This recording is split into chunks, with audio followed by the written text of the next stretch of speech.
Why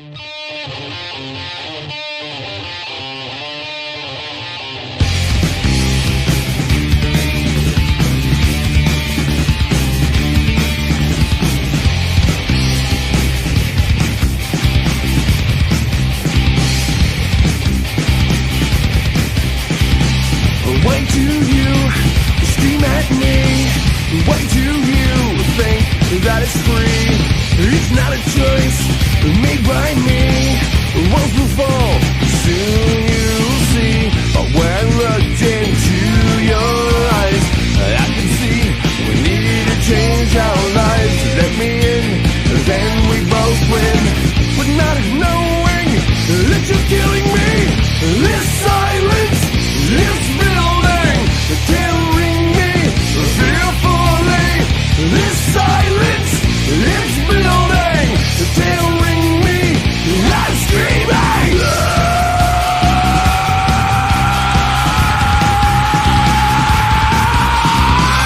These walls have broken memories, but still hold all the history. One brick breaks, one cracked line, pieces crumble in my mind. But when I looked into your eyes, I could see we need to change our lives. Let me in, then we both win. But not knowing that you're killing me. This silence, it's building, tearing me fearfully. This silence, it's building, tearing me. I'm screaming. Holes in the walls, screaming at me. Holes in your walls, screaming at me. Holes in my walls, screaming at me. Holes in the walls, screaming at me.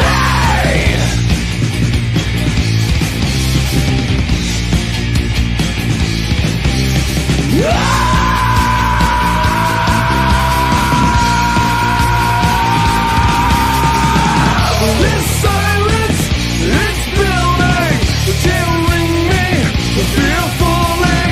This silence, it's building, tearing me. I'm screaming. This silence, it's building, tearing me fearfully. This silence, it's building, tearing me. I'm screaming. Holes in the walls, screaming at night. Holes in your walls, screaming at night. Holes in my walls, screaming at night. Holes in the walls, screaming at night.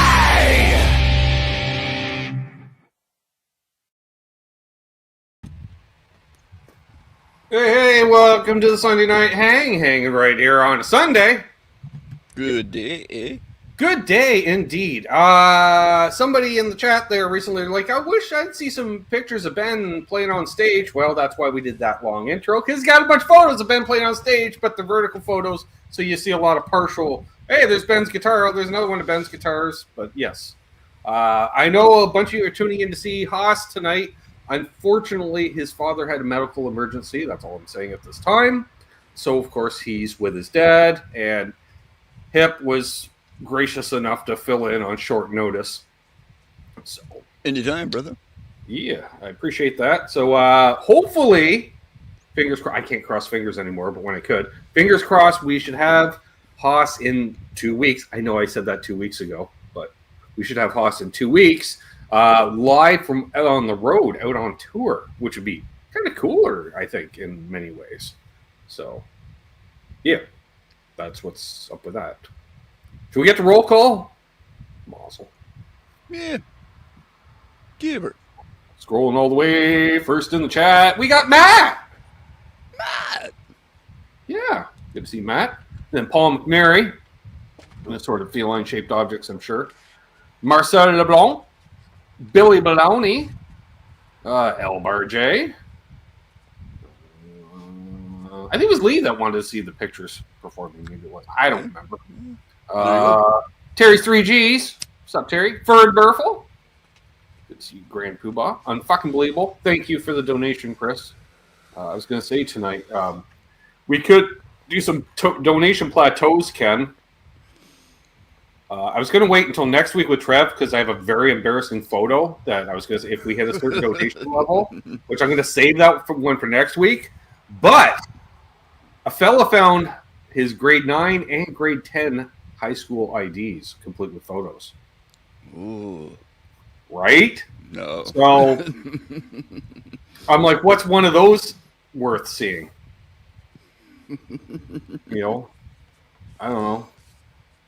So it should be I think they're embarrassing enough, Ken. It's like a C note will see the grade 10. Another C note's worth will see grade 9. You know what I'm saying? I know there's a grade 9 photo of me that exists from the yearbook, but not a grade 10 one. So thank you, Chris, for the donation. So we're 10% of the way there to seeing both of them. We'll just say that right now. But yes, through the virtual tip jar. We don't need Google taking huge portions of that. Terry's 3Gs. Jack Collins tuning in. Good to see Jack. Yeah, because I ain't showing that shit for free, by the way. Dastardly Dave in the house. Good to see Dave. I was hanging out with him at the Water Buffalo meeting the other day. Papa Blue. There's brother Trev. He's coming on next week. That's going to be fun. Michael Kraus is here. Stephen Michelli is here. Mark Spurgeon in attendance. Keep saying in here is here. So Michael B. There's Charles 75N. He says, "Hey now, awesome Hipmetalworx." Right? He's a fan. We're all fans. Cheers, Charles. John Landino, Victor Beebe, aloha. Scrolling. So the thing is, when you do a long intro, they have lots of time to say hey to each other. Well, wow. Okay, so the first one donation of the night it says the quotation is because fuck it. The second donation of the night, why the fuck not? I see a pattern. Mm-hmm. We're a third of the way to the first photo. We'll just say that right now. Not bad. Impressive. Yeah. Okay, let's rock. Right. They're all saying Dave Chase. I just realized I saw Dave's name like 3 times. So I'm like, I should probably shout him out. I suppose I'm just scrolling. Did I? Does a certain fellow own any non-Gibby Explorer-shaped objects? Maybe. Stephen Franklin. Good to see you. Eston Ray. In case I didn't say hey to him earlier. Steve Razor. Steve's here. Indiana Steve. The Razor. Yeah. He doesn't want me to sing his theme song because he knows what it is. And Ken knows it too. Because you hear Memorial Day.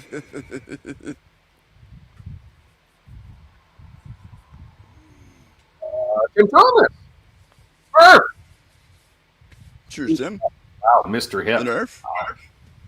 Eddie Van Haskell. $100 per photo. That's the way that works because they're that embarrassing, I think. The grade 10, just the haircut. Oh my god. Ironically enough, wearing the same jacket in both photos, Ken.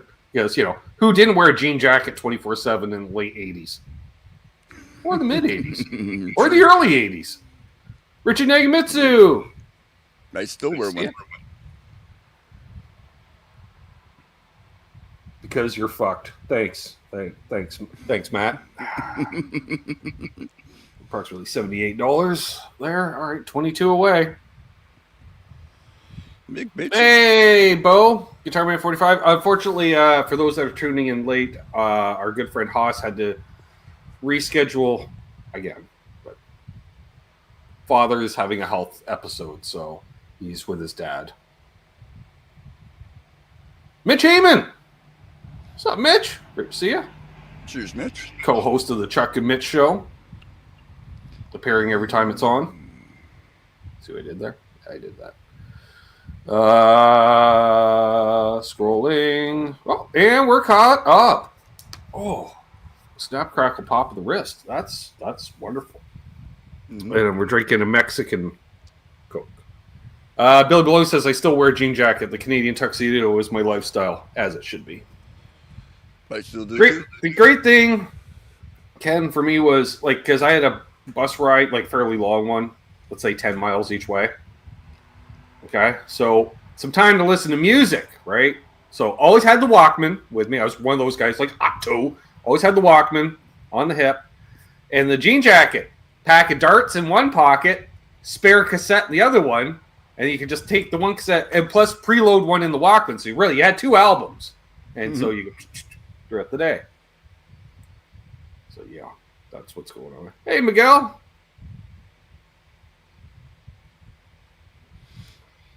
Good friend BC Rich 581 is here. Ooh. Substitute guest star last week for Bad Album Covers. That was a bunch of fun. Mm-hmm. He's like, who knew I'd witness a homicide during Bad Album Covers? I was like, great. Hey, Dan Gorman. Good to see you. We got 43 folks in here. If 43 of you can hit the like, that'd help me out 43 times. Algorithms, exposure. Uh-oh. All right, that was a 2-minute ago warning. All right, do not have to show yet. They're right there. Blue Mox is here. Cheers, Blue. Not as dark as these high school photos I'm willing to show. I should put that in the ticker, right? Yeah, all donations will be going towards showing off not 1, but 2 high school IDs with photos, as well as information like my homeroom. What's up, Coots? I just remember, like, you could use it around, like, they actually charged you for them, Ken, but it was one of those you could show it at various businesses in the area and get a discount with your high school ID. So, yep. I think I did it just because there was one business in Brighton that sold cassettes as well. I don't know why he sold, but he had cassettes. So I did just for the discount on cassettes because I like me my albums. I'm just saying, Greasy Monkey Guitars is here because everyone's saying hey to him. You can tell. Nice. Awesome. So if you have any questions for either of us. Steve Franklin says, I didn't have a jean jacket because I tore the sleeves off and made it a vest. I'm just like, damn, Steven. He's got some strength. Ripping no denim. William De Silva is, in fact, here. Most excellent. Nice.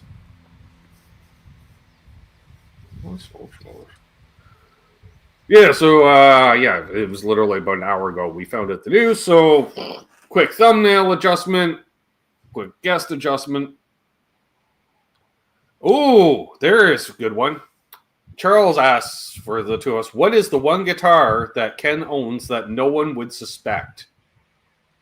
Well, let's just see if there's a few guesses from the chat first, Ken, at what that guitar could be.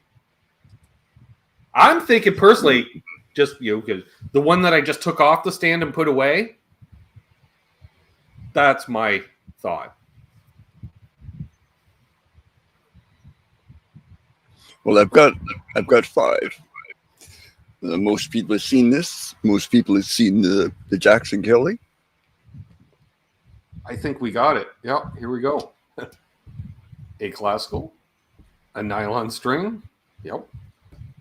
All good answers. Yeah, 12 string. They know you well, Ken. Yep, got one of them too. All right. No one has mentioned easy, bro. Easy. One video. How are your other videos doing? What's the average? Right? What's the average? Yubi. Got a bit of your show yesterday with Brian. That's cool. Great to see the UB in here. Fun cat. Plastic Hondo, including plastic frets. Wow. You're right, Matt. Mine is the headless. I'll admit to that. Hey, he's neither Martian nor Murray, but we still love him. There he is. What's up, Chris? Yeah.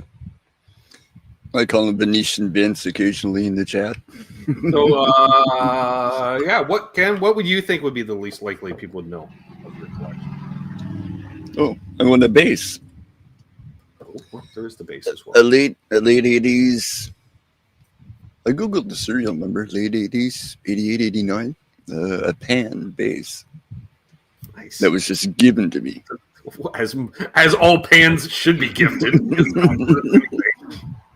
I could, like, I'd haul it out now, but it's way too far It's back like a there. Marlin, right? Yeah. Same thing. But actually, well, I had that. Like, I can fire up a reperception. I have drums in the computer. Bob's your uncle.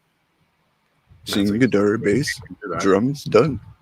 Bo's reporting he's still on the hunt for Gretches, so I guess that didn't pan out today. I was like, I didn't think it would for that price. Meh. So was it a Chinese one? Yeah, what was the deal with it, Bo? Was it Chinese? Was it just really rough? Did someone install like EMGs in it or an Evertune there? You don't want to be crazy enough to do that, let alone buy a guitar Twice. like that. Yeah, let alone twice. People are still guessing. I love it. Yeah, I'm going to say Ken's nylon string.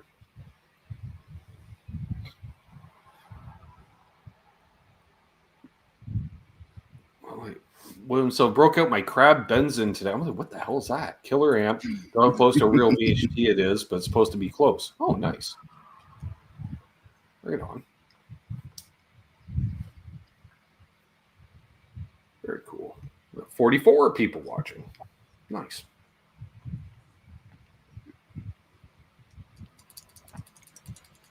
Yeah. Few people have seen the 12 string, and a few didn't. The nylon. It's pretty cool guitar setup. Pay down the old Gretsch, or pay off the Gretsch. We get really lucky. Ooh. I hit an extra zero. That's a you problem. What? I do appreciate each and every donation, folks. Play loud, of course, Chris. Why don't you? That was Andy the Guitar Geek put up. What's your home practice rig? Right, so he has like small practice amp, headphone, virtual amp, software, just playing unplugged. I'm like, stereo tube amps, full pedal board. Because my home rig is my gigging rig. It's the same rig. It was just a plain orange stain. Dummies told, oh yeah, it's Sparkle, come on down. Wanted to smash that Gretsch over his head. Here's your Sparkle. Wow. Jesus. Violence.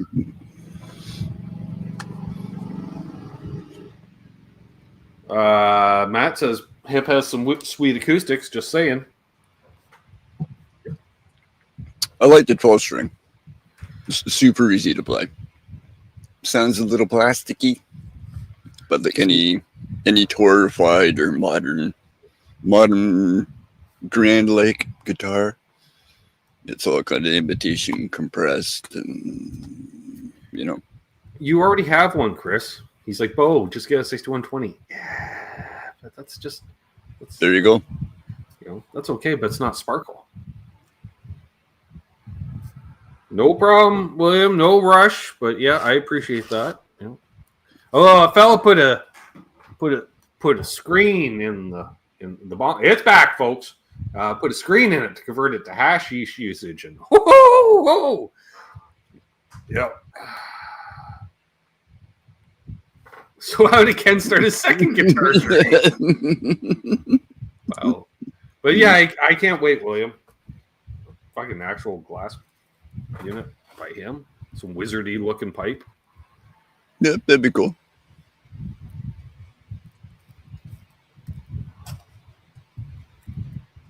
Was a pick on the side, maybe? Are you still making picks, William? Chris says the 6120 is better than Sparkles. No, it's not.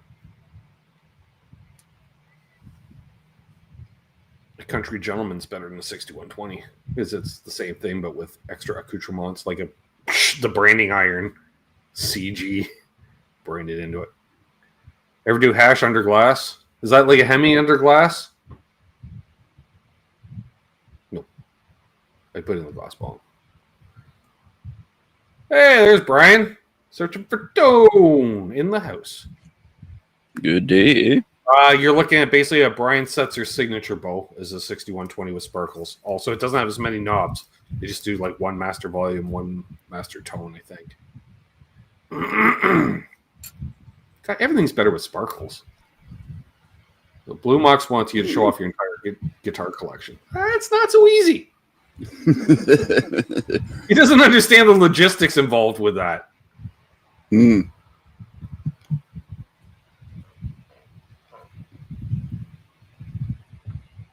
Yes, I do make picks. Not often, though. Here.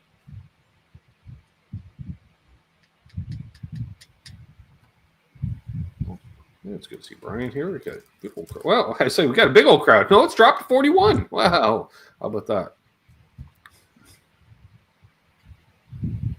Oh, yeah, I saw Greasy was talking about OCDs, right? Yeah, full tone OCD. Picked up Custom Shop 1.4 this last run. That it's the 1.4 version for the foreseeable future. It does sound great. I'd like to try the Germanium one. I went down that rabbit hole with JJ about 6 years ago now, I guess. There was 7 out at the time, and he had 5 or 6 of 7 because he snagged one while I was there. I can't remember if he completed the set or that got him up to 6 out of the 7. And we literally had them all lined up side by each and just A-Bing them. It was crazy. I don't remember which one I liked the best. Because that was a long time ago, and that was a lot of weed ago. That's what I like to say. Distant memories. Very distant. William has been digging his Precision Drive. Who makes that? It sounds familiar. Arf asks us if either of us listened to music today, and if so, what did you play? Did you listen to any music today, Ken? Well, listening to music and playing music are 2 different things. Haven't really strummed a chord yet today. Okay. Have I listened to music today? No. I did not today. Yesterday, though, I listened to Anthrax's Among the Living album.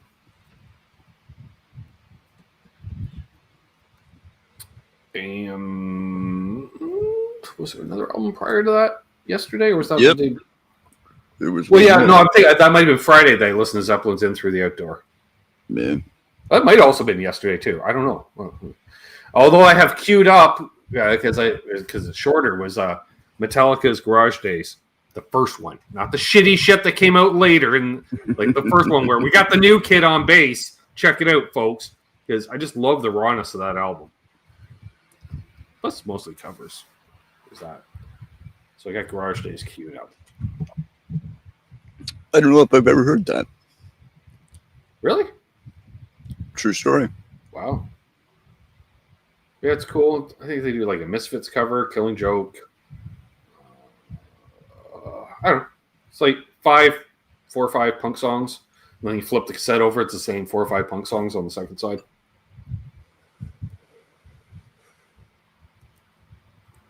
Makes sense. Kind of. The weight's good. So, yeah.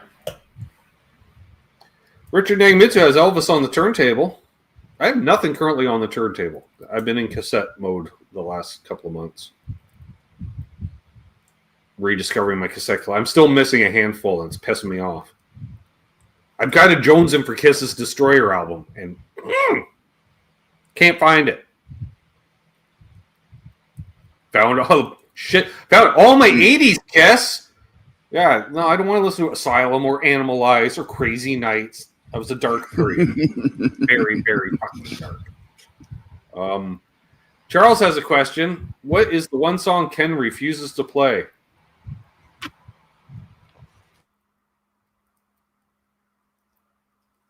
Well, there's more than one. There's a for me, it was always a jam nights. Okay, it was always a jam nights. And somebody at some point had to come in and want to play Sweet Fucking Home Alabama. Oh, for fuck's sakes. Perhaps Rocky Mountain Way. There's tunes I go out of my way not to learn. Stairway to Heaven. You're naming off several ones that I know. But in all fairness, I had to learn Stairway to Heaven. So Yeah, well, yeah, if you're in a gigging band, that's a bit different. But No, not even gigging. I had to learn it because that was my final exam for first year beginner guitar, was learn the intro to Stairway, basically. I don't even think I could play it now. Yeah, that was a concert piece we had to learn. And then you had to play it for the teacher. That was essentially your final exam. Then the next year it was pure classical.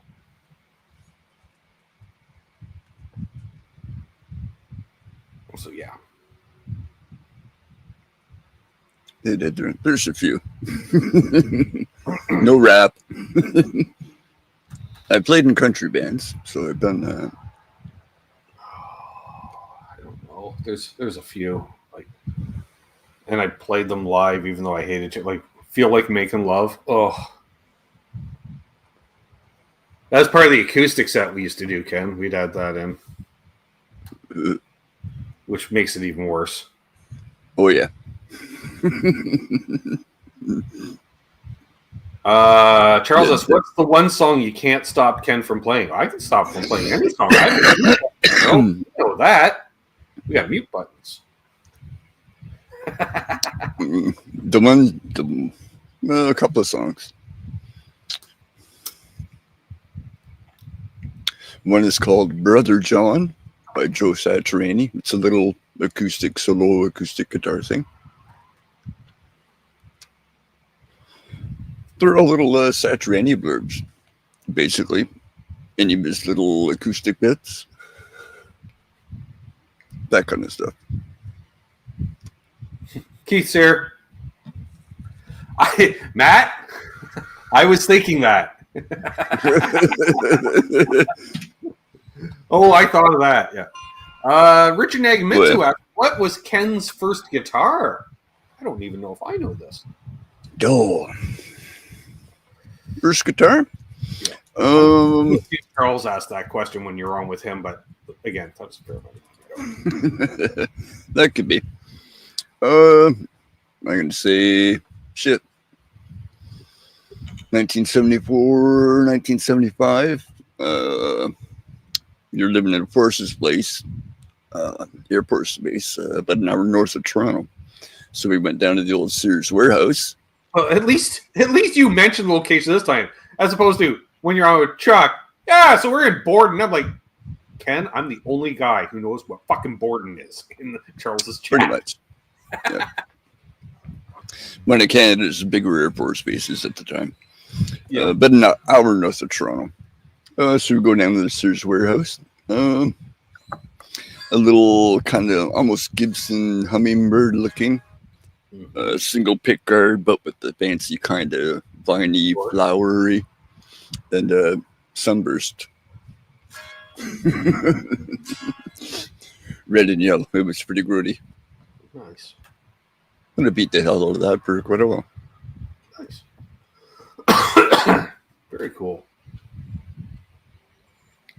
Munch asks, what's Ken's favorite guitar? You're looking at it. Yeah, I was going to say it's no contest. Yeah. Which I'm going to say is kind of a holy grail guitar in the community, regardless of condition, because it's a survivor. It's an OG. It's not a reissue. You know? Yeah. Well, it is a reissue. Well, yeah, okay. Says right there in headstock. Think of it as a reissue, but they've done reissues of the reissue. Like, it was a relaunch in a way, I want to say. Yeah. Well, I just tell people if you follow U2 and the Edge, and you only plays a specific style of Explorer, one with the big ass fat neck. Yeah, see, it's weird because mine's the reissue of yours, but it has a super small neck. Yeah. Yeah, way smaller. I was kind of shocked, actually. Chris obviously has an Explorer, but Chris is not a 76 reissue as well. Is yours one a 76 reissue, and two, does it have a small neck with a little flat spot in the back? I'm curious on it because it's smaller than even like the 60s Les Paul necks, because Les Paul necks are a little wider. At least the illusion, the Explorer seems to have quite a narrow neck. This one's not. This is pretty. Like not super narrow, but I don't know. Like it feels smaller than a Fender. I'll say that. What was my first guitar? I'm going to exclude the one that my dad gave me as a little kid to basically drag around the yard as a toy. But when I decided to play, my first guitar was an acoustic, a Fender, cheap Fender acoustic, like F60 or so, or I forget what how they label CD60 system. But my first electric, I can actually show a picture of my first electric, Ken, that I no longer own. You've seen this photo. Mm-hmm.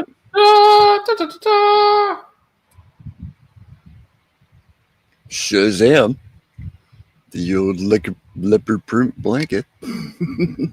Sheets, actually. Sheets on a waterbed. Thank you, folks. Yeah, I was going to zoom. Plain top, as you can tell. Les Paul Deluxe. You can tell by the small pickups. 72, I think it was. 72, 73, 72. Yes and yes, 2006 reissue. Oh, so there we are. Hey, Zach Thong. Yeah, I wish I still had this. Hey, Guitarded. Good to see you. It's been a minute.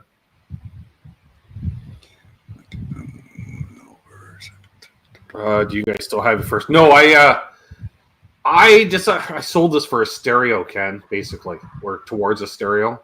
Which the worst part was when I sold that guitar, which would have been in, I want to say the summer of 92, was just as grunge was still taking over and everyone still wanted Floyd Rose Super Strats. And you couldn't give away a Les Paul at that time. And so, I think I sold it for $500-600. And within a year, it like tripled in value. And within another year, it was going up like $500 a year for the next decade. I'm like, fuck! But it was a boat anchor. It had the mini humbuckers, which were rather anemic sounding pickups. I probably dig it more now, but at that time I was just trying to sound like Angus Young, more or less, or Ace Frehley. Yeah. But I had the deal. I had the Les Paul and I had a Strat, and I was going to get rid of one of them so I could put it towards the stereo system I was buying because I got it for short money. Bought through a wholesaler, Ken. The thing retailed for like $3,000 with speakers and a cabinet at like a Leon's or a Brick. And I'm like, keep your speakers because I already had speakers, and I don't need the display cabinet thing because I'm putting on shelves. $800. So new with warranty, but on wholesale. Hey, he's a guitar guy. So I did that big component stereo system, which of course was obsolete in a few years. Oh, I'm still using it today to listen to my cassettes and shit. So there is that. It still works. Yeah. I still wish I had. Yeah, I had that versus a Strat, and my dad said to me, "What's a more versatile guitar?" I'm like, "Well, Les Paul isn't very versatile. It does one thing, but it does it well. Whereas a Strat, you can get a lot of tones out of a Strat." And so, I was playing the Strat a lot more at that time. Just one, it was the '90s, and a bit of an SRV blues thing still, and it was way lighter to play. So it was that, and I still have that guitar. 89 Stratocaster.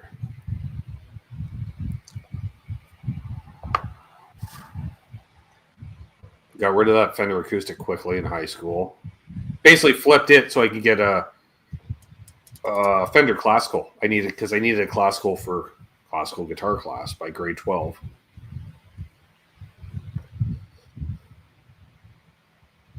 And plus, I didn't really need the Fender acoustic because it was a Dreadnought style, and I had Dad's Martin sitting around to play on. So, hello. Let's see, $300 acoustic, already a 20-year-old Martin, which they say really start to sound good at about year 20. So guess what? Everything kind of mellowed out, and that'd be sweet. Well, it's a sweet guitar. Yeah. And it's not like I lost money on that Les Paul. Like at that time, there wasn't a Gibson dealer. Like you pretty much had to go to Toronto to Long McQuaid to get a Gibson new. So you had used 70s ones, which were all either black or gold top.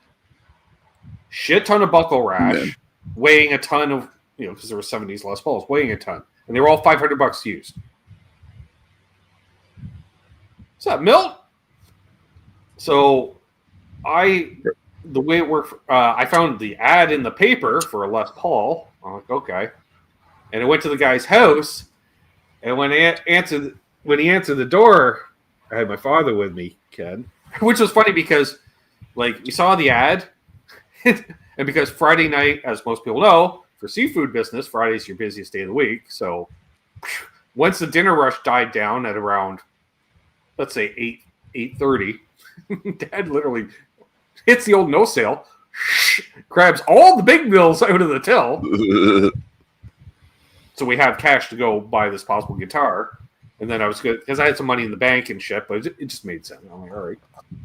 So you go, guy answers the door, and the first thing he says is, okay, I'm leaving town tonight. The guy's going to be here in about 10, 15 minutes. I'm like, you just lost all your negotiating power.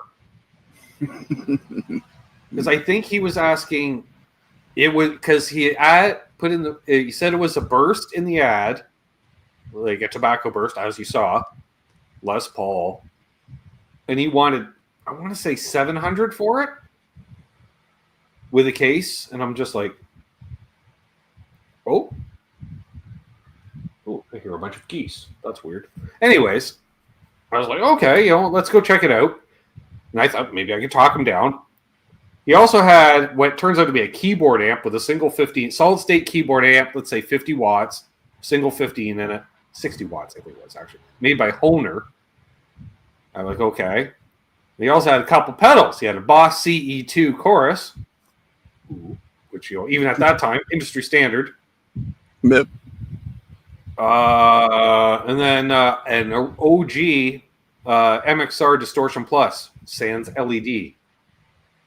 Really? And I went, okay. And so I got everything for $750. And at that time, those pedals were worth $100 a piece all day, even then. Pedals weren't cheap, as you know. Yep. Being in Ontario, MXR was out of business at that point, and Boss, they were like $150, $200 for a new pedal. Well, they were pretty much the only fucking pedal you could find. Yeah, the guitar had minimal buckle rash, looked decent, played good. The pedals worked, loaded it all up, gave the guy the money. He left town. He was back a few weeks later looking for his gear. Apparently, because it was a buddy's cousin. Zach says, guess what happened at 3:13 this morning? You went into labor, or you became a father. I don't know. It seems like an oddly unique time to reference. I have no idea, Zach. So, Rich Nagamy says, I love the Distortion Plus. Do you still have it? No. The Distortion Plus works great, Ken, into an already dirty Marshall amp, I found. You know what it doesn't work into? A Fender Vibrolux was all the headroom in the world. Right? And it was like... It doesn't got enough. Yeah, I'm just like... All I knew about the Distortion Plus was that Randy Rhoads used it. So I was like, oh, okay. So I plugged it in when I got home. I'm not using the solid state. What's up, way up, dude? I plugged it in and I went, because I'm thinking, I'm going to sound like Randy Rhoads. The tribute album had come out by that point. Okay, so I'm like, ooh, great tone. No, it sounded much more like Blizzard of Oz studio album. So then a fella took it to school and flipped it, I believe, for $80, telling me, that's what Randy Rhoads used. Moved that along, and I picked up a Boss Distortion not too long after, because I traded my bass rig for cash and pedals, which was another CE2, which I still have, the Boss Power Supply pedal, which I still have, and a Boss Distortion Feedbacker, which is basically a DS1 with a hold it down, does a feedback loop, which is kind of cool. Traded that for my bass rig, which was a GHX head and cab, or GBX, sorry, head and cab, which the cab was just a single horn faced backwards, but it looked like an ampeg cabinet with just this one big horn. And then the bass was an El Degas P-bass clone with hard shell case, which I had $100 into. I think I had $100 into each, and I got the pedals and $50, I think, which I was more than happy with. Not bad, not bad.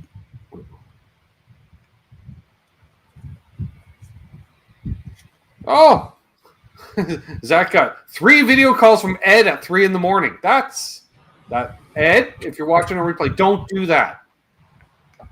Most people aren't awake at 3 in the morning. Wow. Charles can feel your pain, though, Zach, I'm sure. A good idea. That's why you put your devices in sleep mode. Smart man.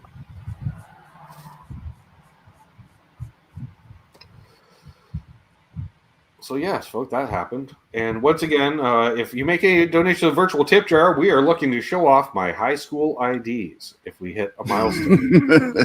We are $22 away from said milestone of the first ID. What's up, Jade Guitars? Yeah, Charles like, yep.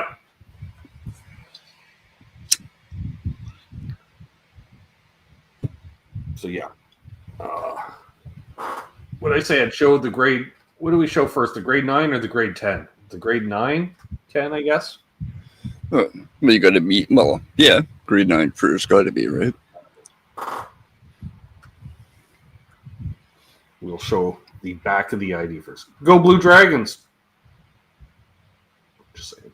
That's blue, really? Well, no, it's actually a black stamp on a blue card. But yeah.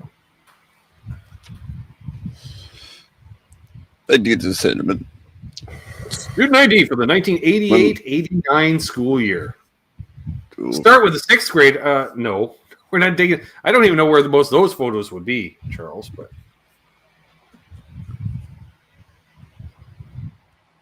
yes, we are close to the donation on that. We'll see. Maybe tonight. Maybe next week. Maybe tomorrow night. I don't know. I should be fair, do cumulative. We'll see. Well, that would be the way to do it.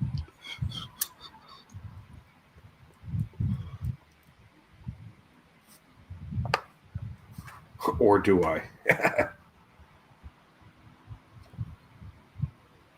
Options.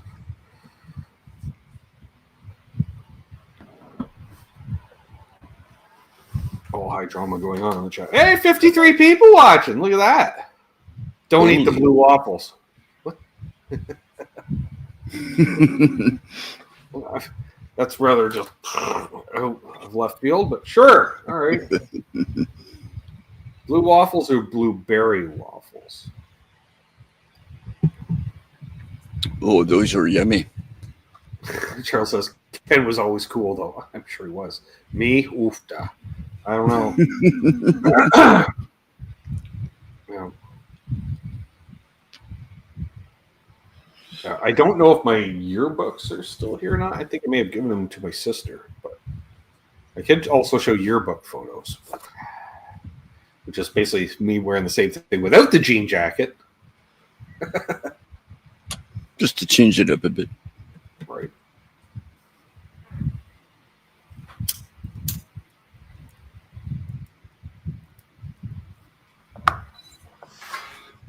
Including, I think for some reason I have a friend's yearbook from after I graduated, so I would actually technically have my sister's grade 9 photo.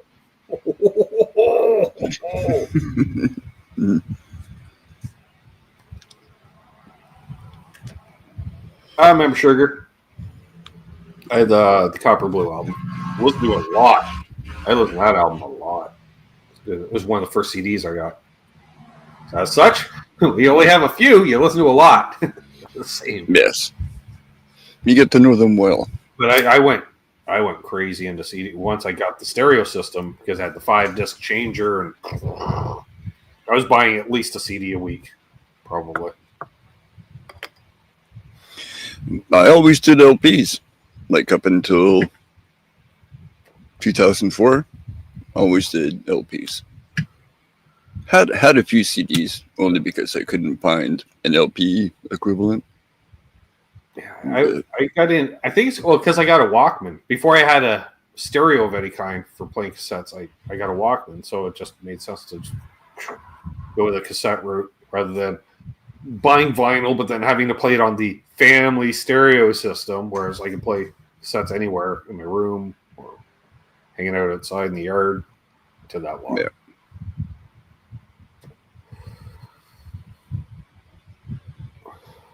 Nice. We got 53 people watching. Right on. Well, I always had my own stereo as a kid. Shit, 11, 12 years old. By that point, I did. Yes. Stereo in the room. Yeah, I want to say like by 11 or so, because we somehow inherited like a second family stereo type thing, like another console. So that went into my room. And then everything trickles down, right? Yeah. And then, no, it's not like we got a new one. We just got another one the same. So I took it, the new one that came in, because the other one was already set up. It's the same thing. It's just a turntable with a built-in radio and 8-track, I think. And then it was cheap. It's like a Yorks, like early days Yorks. And then shortly after, I got a Ghetto Blaster, so then I was able to put the aux in to doom, doom, doom, you know, yay!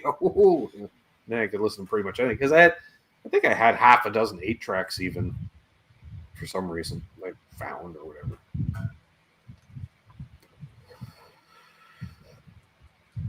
Hey, Christopher Vella. Do I remember Neil Merriweather? That rings a bell.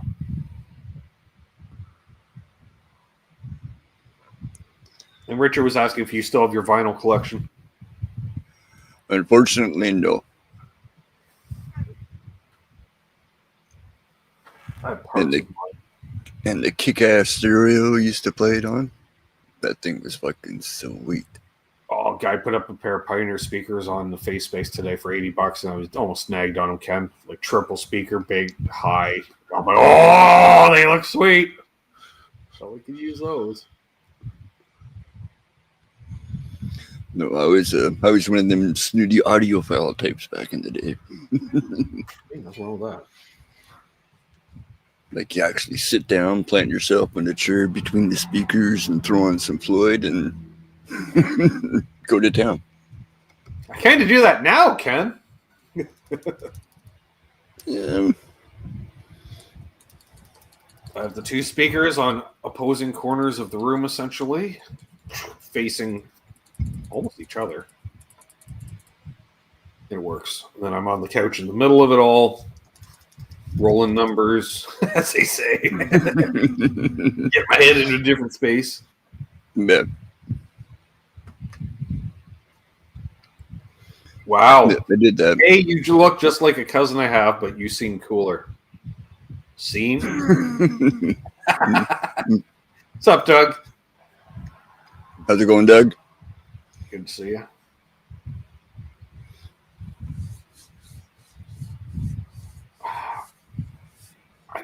I haven't found a copy of Hemispheres in my collection.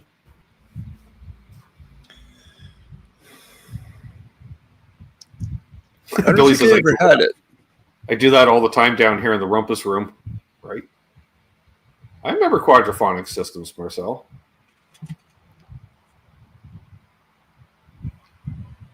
Thanks, Doug.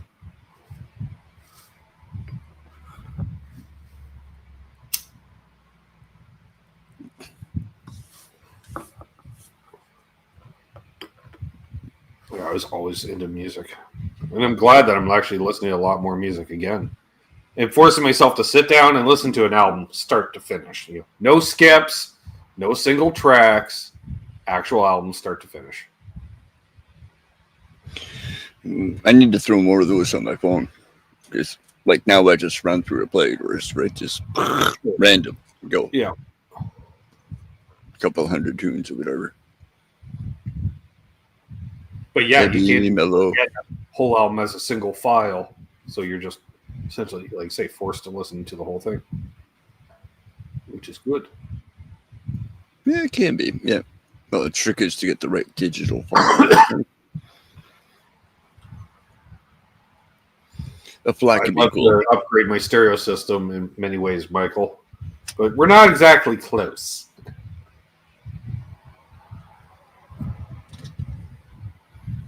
No. Oh, I'd love to have a stereo again. I'm not gonna lie, I'm really digging it. And my stereo system does lean kind of bass heavy, so it's like it gets pumping depending on what we do. Richard's asking what kind of music you were raised on. Myself? Wow. Biggest thing my mom was into, my mom got into Nana Muscuri. Greek singer. Yeah. Right? All right. First of all, hang on. There we go. So this is our good friend Billy Baloney's rig. You ready for this, Ken? I'm ready. Suck it to me.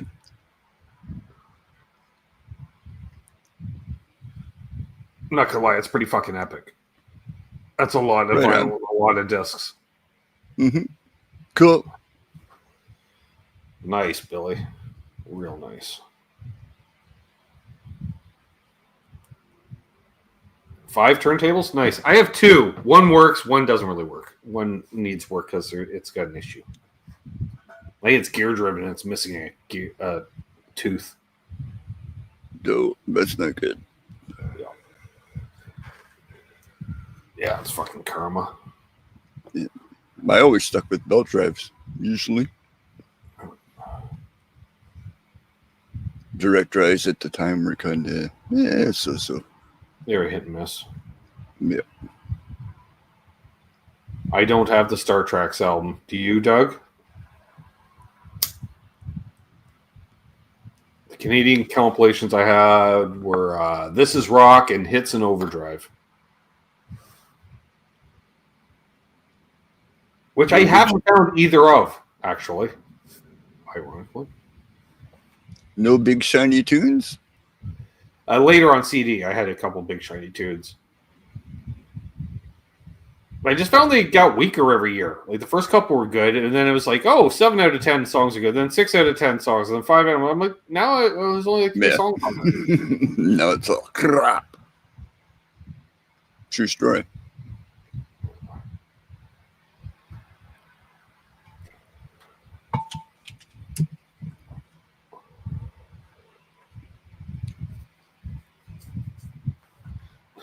I've inherited both my parents' vinyl collections as well as my own, which is a lot of garbage in there because they inherited a bunch of garbage over the years. I think I even have some of my grandfather's albums. It's like, show tunes from the 50s or 60s. I'm like, nope, I'm good.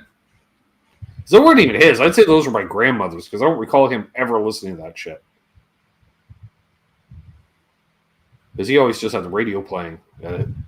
Always had a radio playing, like kind of, not in the kitchen, but in the entryway mudroom off the front door. Just AM radio station, just playing day and night, just making noise. Not loud, but ambient. Which is how I absorbed a lot of the, let's call it the AM radio side of Canadian classic rock artists, Ken. Like I didn't hear April Wine's I Wanna Rock. I heard Say Hello a lot. Yeah. I heard Just Between You and Me a lot. Oh, yeah, probably way more. That was a big hit, though, too, right? So, but that's what it's like. You didn't hear Lunatic Fringe. You might hear White Hot. Maybe. Yeah. Well, that was pretty heavy.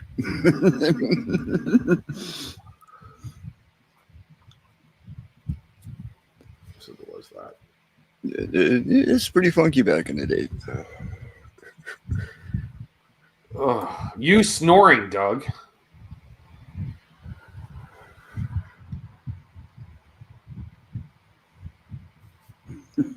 Richard Name the worst was when you buy a K-Tel Records because some of them were actual compilations and other ones was featuring the K-Tel artists. So it's in-house coverage. So, oof, really? There used to be some pretty cool tunes on KTEL Records back in the day. Yep. They signed the Guess Who. That was the Guess Who's label for a number of years. 5-man electrical band. Nice. Except for the unplugged stuff, then we call them a five-man acoustical band. Yeah. Lighthouse. Windsor. I believe they were from Windsor. I think so. But then kind of Winnipeg rings a bell too. Or is that a foot in cold water for Winnipeg? No, I thought they were out of London. Billy says, first time I heard Rush was on the KTEL record. Well, that's what a lot of bands would do, right? To help get exposure, you would, throw me on the compilation album. Sure. You know. And at least in Canada, KTEL was based out of Winnipeg. So I don't know if KTEL period was all out of Winnipeg or they had an American branch as well. Like I know they distributed in the US, but here at least it was based in Winnipeg. So I don't know if that's just KTEL Canada. I don't know. Yeah, not sure. Hey, Vox Guitars Rock. He says, we saw Rush before anyone knew who they were at the St. Catharines High School gymnasium. Hey, they played a lot of high school dances, but so did a lot of bands. Yeah. My dad says he couldn't tell for sure that it was Rush, Ken, but as he said, he was at the 1968 or 69 Motorama car show at the exhibition place or whatever. And he says, there was a bunch of kids playing cover tunes. He goes, I kind of recognize that nose. I'm just saying. It was like they were literally just playing at a car show during the day. Like, okay. Yeah, that'd be cool. Yeah. But it hard to miss that nose. Right. Let alone the voice. Based in Minneapolis. Well, see, that makes sense because Minneapolis is pretty close to Winnipeg as far as like major cities across the border. KTEL Records. As the crow flies. Mm-hmm.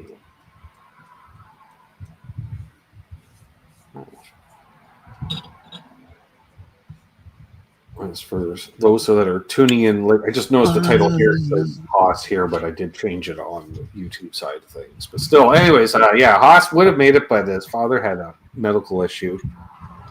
Yeah. So you're stuck with me. So suck it up.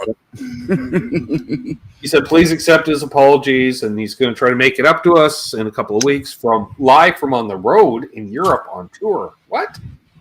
It's like a Pete Thorne type thing, Ken. I'm just saying. Well, I'm thinking that would be most rocking. Although Pete should be home after tonight. I think his last show's tonight. I do believe you. And he's home for a little bit, and then he's off to Japan. Which is why I can't get Pete on here ever. He's always on. He's either prepping for a tour, on tour, or coming off a tour. And Ken, when he comes off the road, like I want to give the guy a couple of weeks before I would even. But it's like he's not home for a couple of weeks without. Oh, I'm so far behind, and I learn this new material. I'm like, I can't say, hey, you want to come hang out? He's busy, kind of like Michael Torn busy, right? Oh. Like he could literally be anywhere in the world, total opposite within 48 hours. Well, Vox, I was big time. Ken and I have discussed. I was big time into Columbia House because I lived out of town. So I didn't have a way to get access to albums. That allowed me access to albums. And it was great because the mailbox was right at the bus stop on the way to school, even in public school. And the mail came about 5 minutes before the bus arrived in the morning, Ken. So I'd be like, perfect. Ooh! You see a nice little envelope, which is just a potted envelope with a cassette in it. I'm like, all right, what did I get today? Because sometimes you would forget even then because it was like... It could be up to a month to get there. It was like 4 to 6 weeks for shipping. Or when you send off for the big, like, I got like 10 cassettes coming. It was always a good day. Zach says it's always good to see Ken on panel, right? You sick bastard. Where's that? Appreciate it, Zach. Yeah, if you guys have any questions, comments, concerns, ask away, of course. Well, there's probably a shitload of comments out there. Oh, this. Concerns, quite possibly. Yep. Questions? Who knows? And of course, the virtual tip jar is open to see the other side of this grade 9. This is me in grade 9, baby. This is me in grade 9. This is me in grade 9. What? Yeah. We're still $22 away. $22 away from showing that off. 122 from showing the other one away. Well, as Marcel might say, qu'est-ce que fait? I'm just saying. Sel's looking to pay off a Gretsch. Much the way he had to pay off this thing a couple years ago. Oh! When it turned into the year of the Explorer.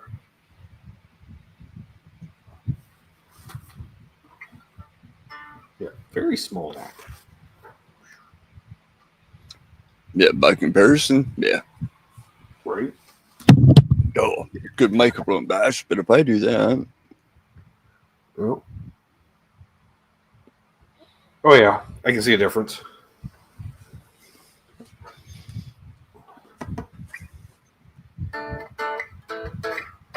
Trev's drooling right now. a little wider, but a lot thicker than what you're playing. Yeah. Trev's drooling.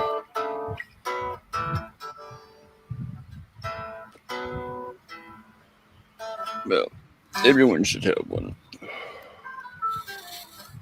They do a thing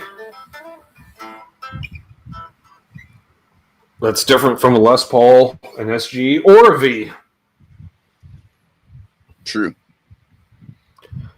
Oh, I know, Doug. What was the band of Joe Walsh called in '74 and Braindead? Barnstorm? Hey, Chad. One. Yay! Part of the Ashby Mafia, Doug. So behave.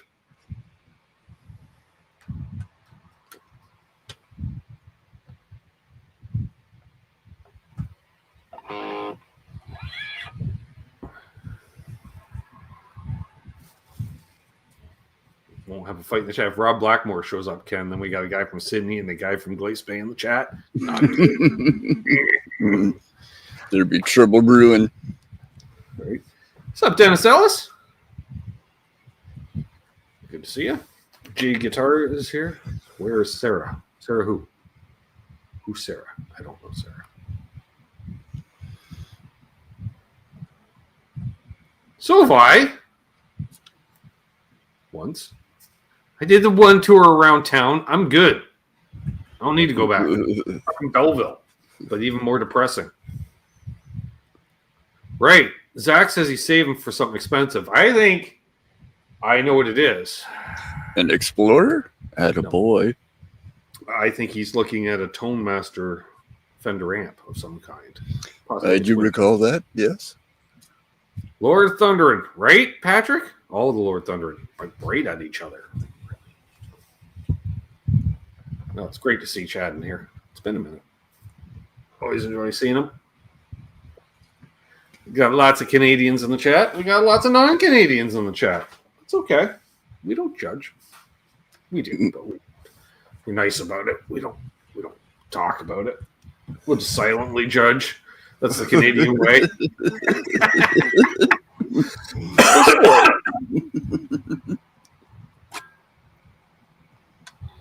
It was good to see Dennis Ellis, though. This is true. Chat has frozen in time. That's fine. Ooh. That's the way it goes. Yep. Yeah, I can partially blame Ken. I'll blame Trev. I'm going to blame bow a little bit because the color of his Explorer kind of set me off, Ken. It's like the reissues do exist in a nice color, and so. And it's not like I was anti-Explorer. I just didn't. It wasn't really on my radar per se. Like, I don't mind the white Explorers, but because it's more kind of creamy. Yeah, I don't like the triangle layout though. Yeah, the 80 style. Yeah. Thanks, Wayne.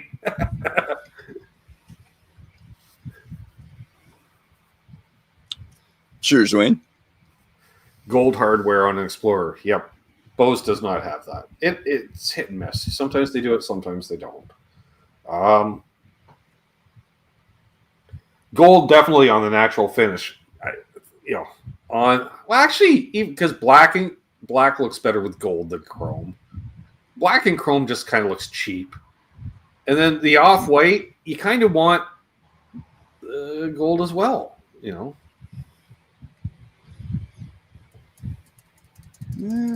Shush, Doug. Yeah, that's probably what I'd wind up doing. On something that color. Black might be a bit much. Our good friend Charles says, a fellow's still looking for an orange sparkle. I hope you're happy. Hey. In all fairness, it was there at the store. I've been looking at it for a couple of months.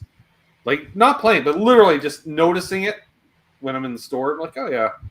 And I thought, someone's going to snag it. So I should probably, shoot a demo on it. And I'm looking at it, I'm like, it's all right. It's orange sparkle. All right, cool. But whatever. I'm thinking I need a Les Paul. That's what I need. Then I plugged it in. I'm like, oh, no. Dang it. It's the sound. I went, this is one of the good ones. Because, to be honest, I've demoed quite a few Gretches over the last few years, Ken. And true. A handful of them they're brighter than the others. Most of them are a little on the dark side, I want to say, or neutral. But every once in a while you get one that's brightened up. And you're like, ooh, it does the thing. What's our opinion on the Lizzie Hale Explorer bird? I dig it. I played one once. Yeah. It's kind of wish you'd stuck with the original headstock. Yeah, make it your own. Holden Nova with his fucking Explorer headstock on Les Paul. That looks weird. True. I don't know. Not bad. I wouldn't mind checking them out. Fender Tone Master amp, I like the features on the back. I can click it directly into the interface, and if I need it to be silent rig, I can put on standby, so I'm not loud in the house. Yeah, exactly.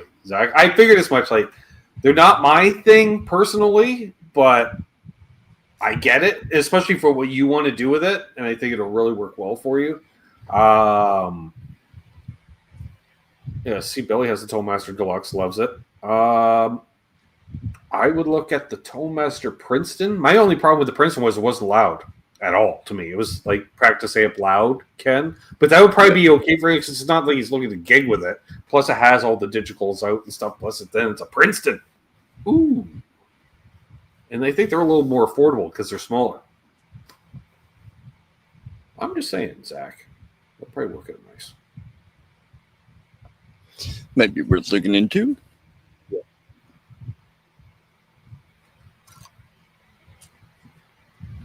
Options. Doug's going after Charles. Wow. And Billy. Wow. Oh, I see. Okay. Yeah, now I see. So the balance for 350.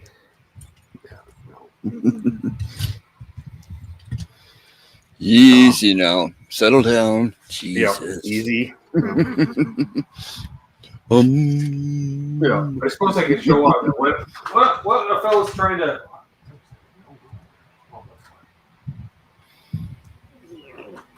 Now it's going to look more gold on camera, but you go on Instagram, It's much more orange. Yeah. Hang on. Let's not have the pop at the front of the fucking desk. Let's move that way back. There we go. So you can just say,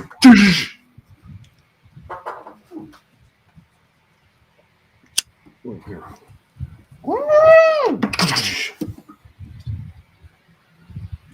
There we go.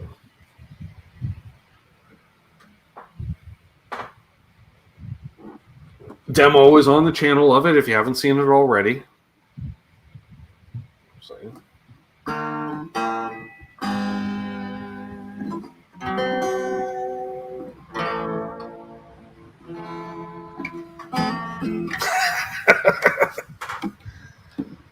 There we go.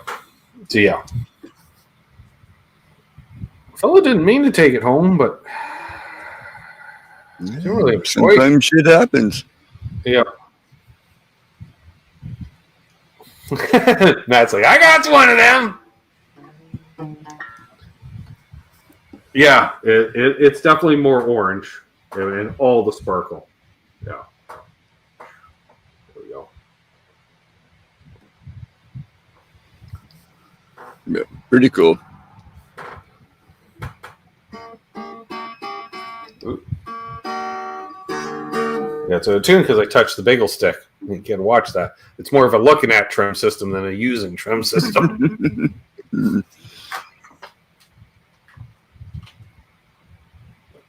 Well, do your bends behind the headstock. Right.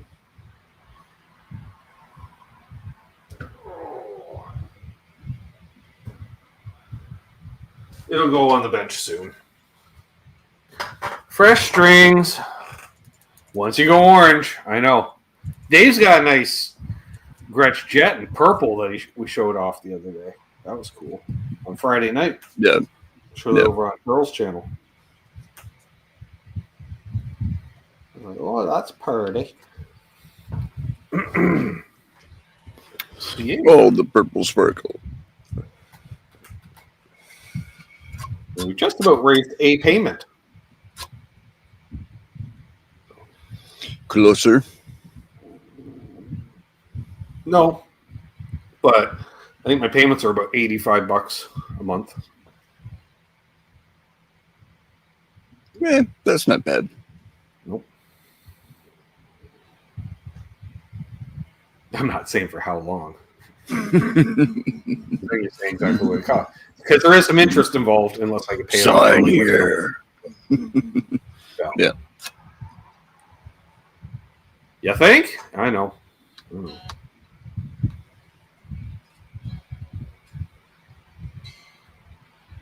So good luck in your search, Charles. Charles needs to find a green sparkle, I think, because then it satisfies the green guitar fetish and the sparkle, right?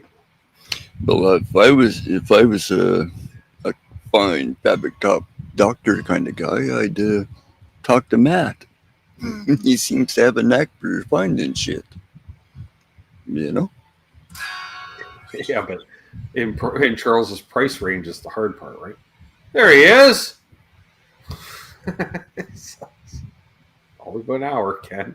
It's Mark. Mark Taft in the house. Cheers, Mark. Good to see you. Mark supplied the beverage for this evening. We got the Mexican Coke on the go. Thanks to Mark. Refreshing. Yep. Don't think I've had one. They're a little flatter than regular Coke, but taste so much better. I can't say why. It's just it's the cane sugar. It's got to be. Not corn. Less carbonation. Little less. Yeah, just a little. Almost like when you pour over the rocks and, you're going to lose some carbonation. But so good.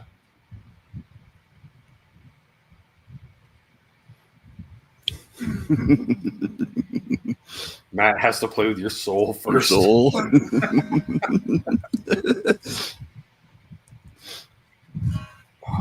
do love the plate reverb, guys. I see a few people talking about the Ocean's 11 pedal. It's the rum. I've never a rum drinker. That's his department. He's the rum drinker. Yeah. If you're a rum drinker, you want to get spiced rum and root beer, or so I'm told. Orange Crush. Like any orange soda. Pretty much a creamsicle. That They makes drinking the Stewards. Oh, or Stewards? Oh, that'd be deadly. Oof. Oh. Goodness.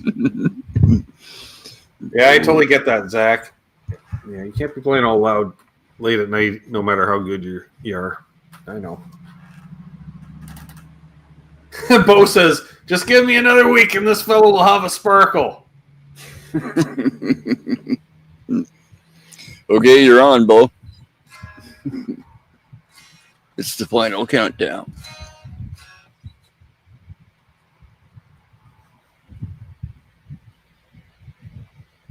Yeah, I don't. Did we find out what the deal was with the one he looked at today? No, I don't No. think so. Well, Bo, what was the deal with the one you looked at today? Inquiring minds want to know. You think I don't want to type all that out? Oh no, he said yeah. No, it was plain. It wasn't a sparkle at all. And then he wanted to smack him over the head with it. Right? Now I remember he went violent. D. White Bailey in the house. D. White Bailey needs a Gretsch. I don't think Dwight. Cheers, Dwight.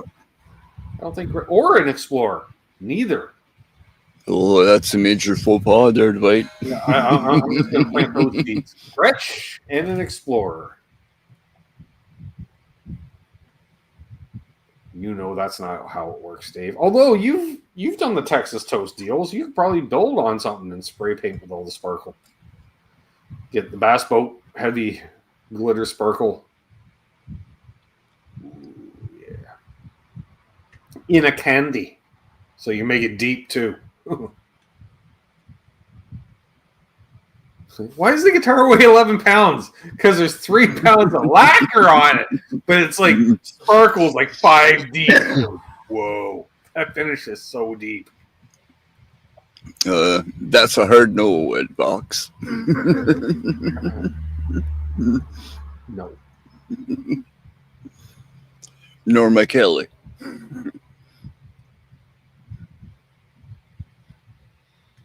Not a bad idea, but it didn't get a name.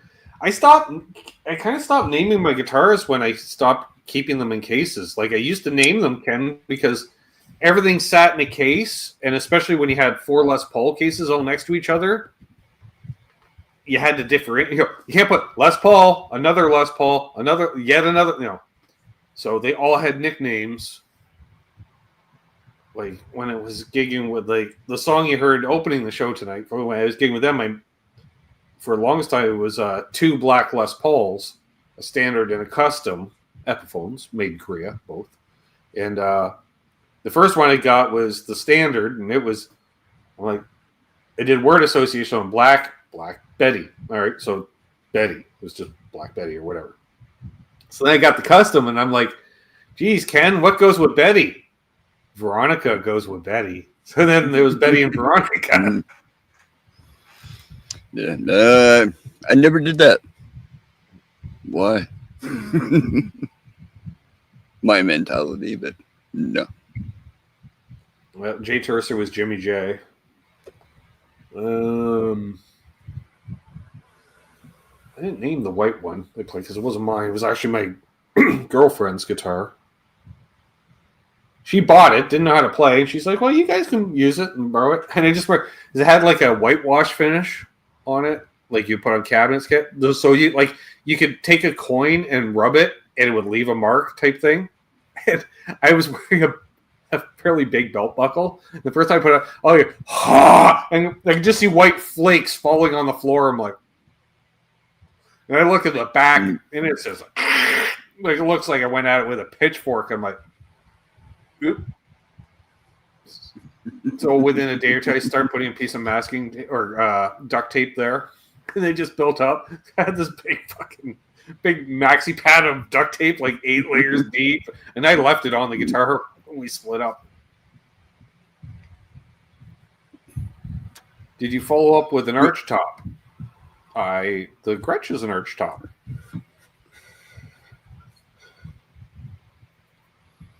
It is. It is. Well, and then the next band I was in, it was Telly's. So again, I went back to naming guitar cases because all Fender cases look the same if they have a Strat, a Telly. And at that time, I didn't have any guitar racks. Nothing was out at home ever, and rarely did I have any gear at home. The only time the gear was at home is when in between, gigs or repairs or restrings. Like, I think at that time I wasn't even stringing my own guitars. Is I would just always leave a guitar with Richie, and he'd be set up, restring, blah blah blah. Because it was a nice little side business for him. Cool. Yeah. So I was working like full time plus gigging, and I was like, and then in between when I wasn't working full time and still gigging, when I was in and around the area, I was in Archie Comics, Betty and Veronica. Yes, exactly.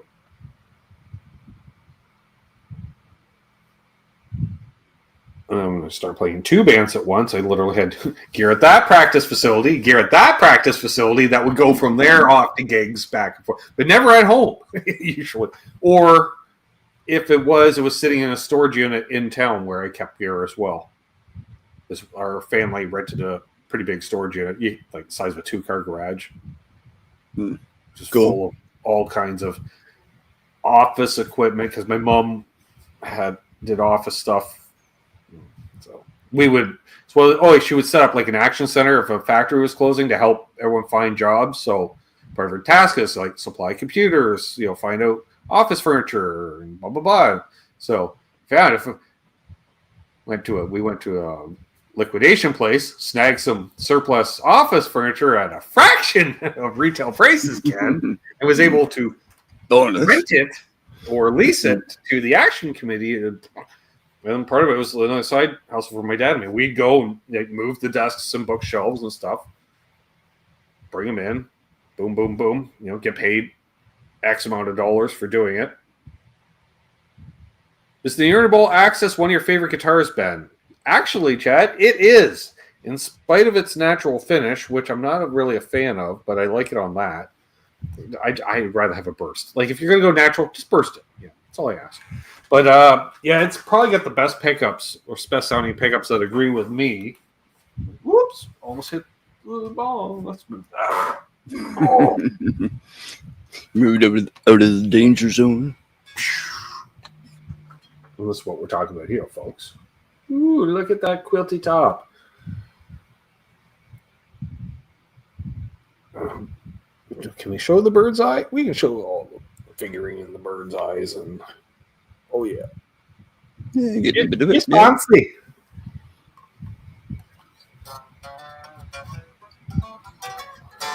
Yeah, I do really enjoy this guitar. It's a totally different neck than the Explorer or anything else. It's narrow. It's really narrow, but round too. It reminds me of a banjo neck in a way. Very round, asymmetrical. And I do enjoy the 5-way switch because it does the parallel series, whatever, coil tap, blah, blah, blah. It can cover a lot of ground. This would be great in a cover band situation because I can do all my Telly stuff, Les Paul stuff, Stratty stuff.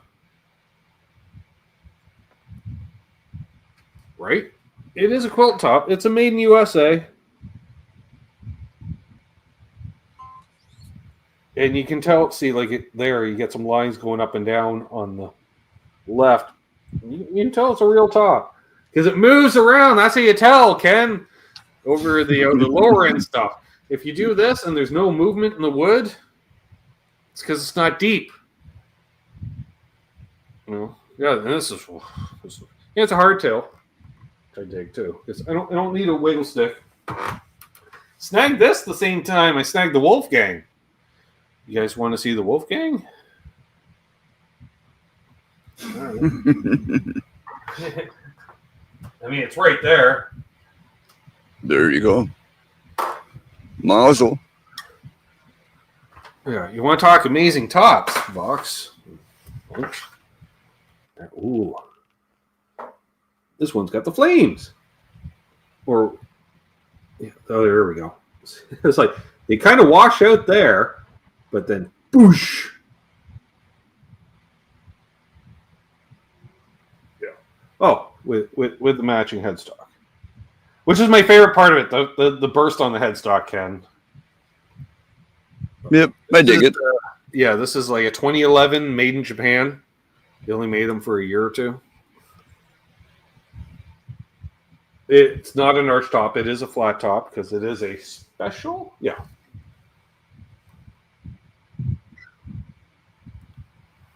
Oh, the fretboard's kind of get mungy. I just realized that.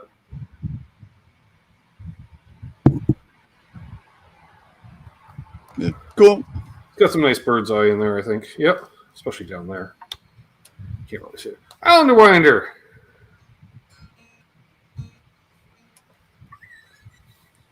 Yeah, I know. They only bound the top. Like a Les Paul standard. Oh, not quite in tune.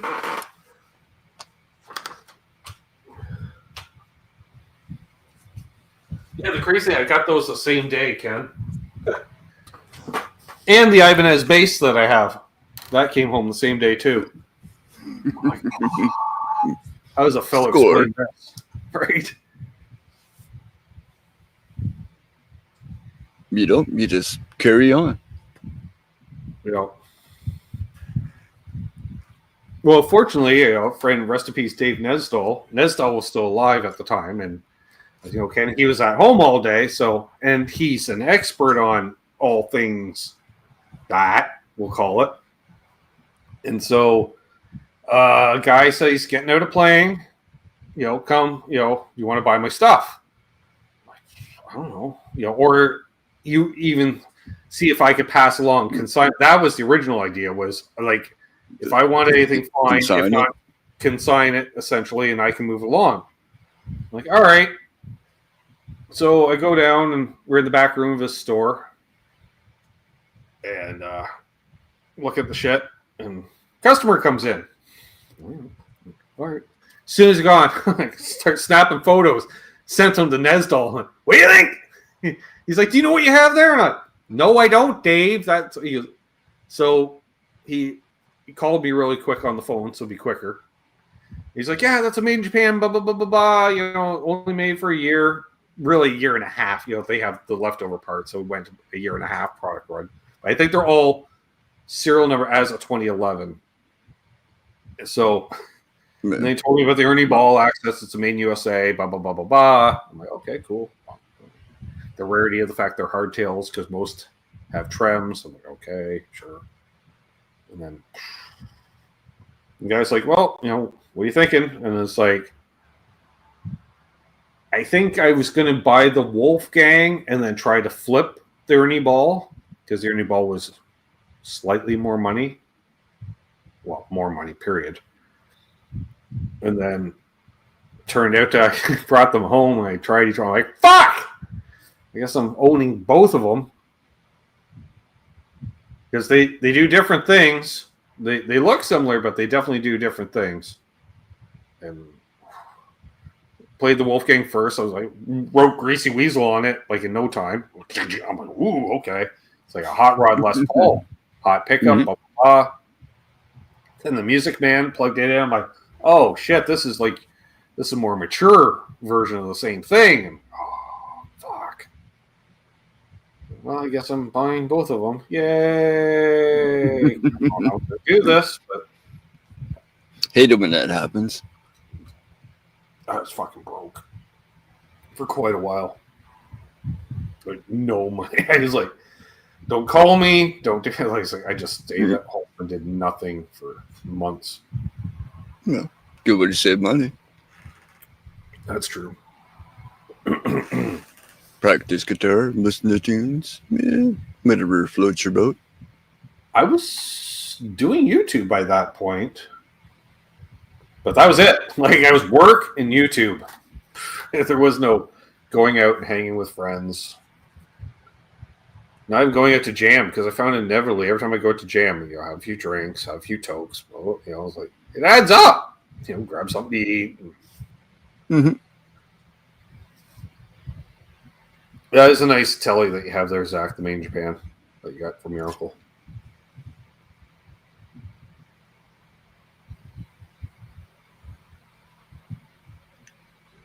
I'm going to guess, it's a sound gear base because most of them are sound gear bases. With a whole variety of kinds.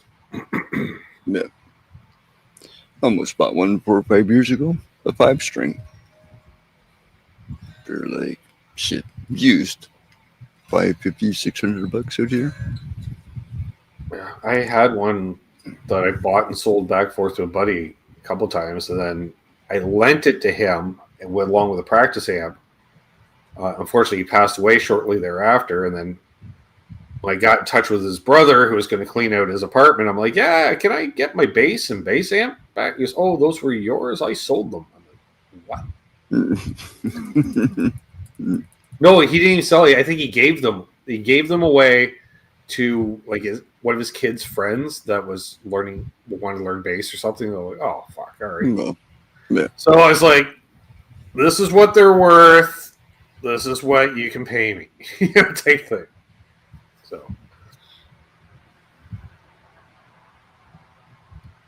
Yeah, which kind of sucked, but yeah, I wasn't really using the gear anyway, so there is that. Yeah, stereo jack in it too, for some reason. That was fucked up. I don't think it was supposed to have a stereo jack in it. It was kind of fucked up when you plugged it in. So, that is that. What else want to talk about, folks? Show off a bunch of guitars and stuff. Looking to raise another $22 on the virtual tip jar so we can show off a very incriminating photo of grade 9 Ben. Not very incriminating. It's just grade 9 Ben. The photo next week is the incriminating photo. It's so embarrassing, Ken. It's so embarrassing. Well, now you're committed, so. Yeah. What about Mary Lou? Who's Mary Lou? Hello, Mary Lou. Goodbye, heart. What? But I was thinking. Right.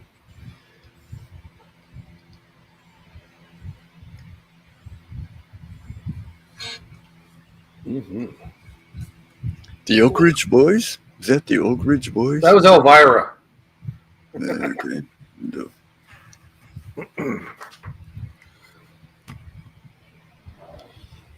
What? A felon might partake in a little hashish. It is still the summer of hash. What? Yep. Oh, This is true. this is true. Plus, I'm feeling a little lazy, and I don't want to feel lazy. I feel tired the last couple days. Oh, it's in a Cheech and Chong skit. Got you. It's not to wear. Didn't ring a bell. But then again, I am a Cheech and Chong fan, but dude, lifestyle choices, because I'm a fan, I don't remember a lot of that shit. Although I did find my Up in Smoke soundtrack. Such it says Mexican Americans.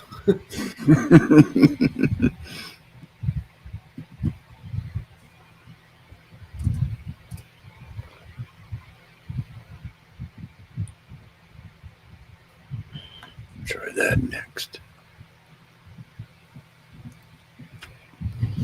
45 folks watching. We'll go a little while longer here, folks. Maybe we'll go up to the top of the hour. How's that sound? I hope everyone likes that idea. So, If not, suck it up. the virtual tip jar is open to show the grade 9 photo. They're $22 a day.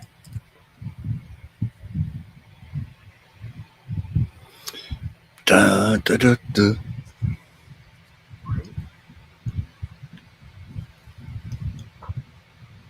Oh, yeah, I do not look like a happy camper.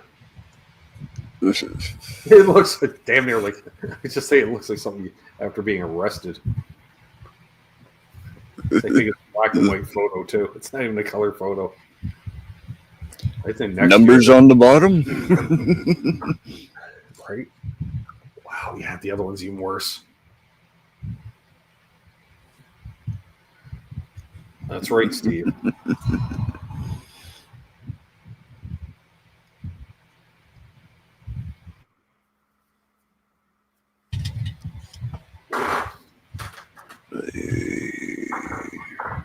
It's just like after Mexican Americans, then Chong comes on, hey, I got one here, and he just starts doing, the Memphis 2-string beaners.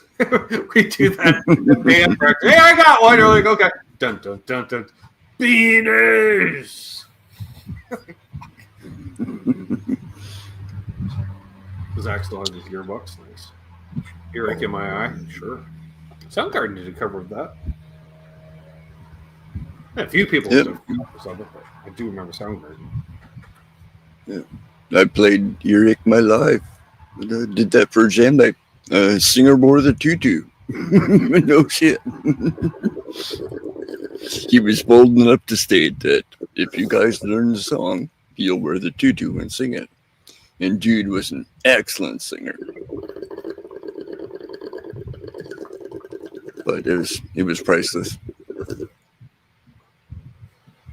Took about a 3-4 minute tune and wound up being about 10 minutes long.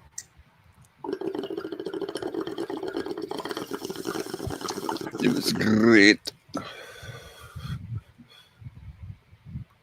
That did not wake me up.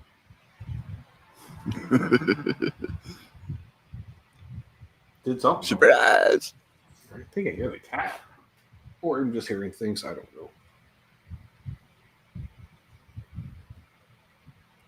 Just freaking out. You were mentioning that, Bo, at the Buffalo meeting, Blue Nerds. Nice. I try it.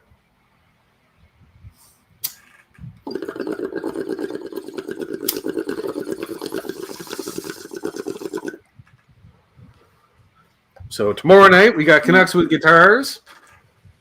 I'll be playing some tunes, live Q&A. Have Charles back for some bad album covers. That'll be a bunch of fun. Not sure what demos are coming out this week because I haven't made them yet. Gotta do that. Tomorrow or Tuesday.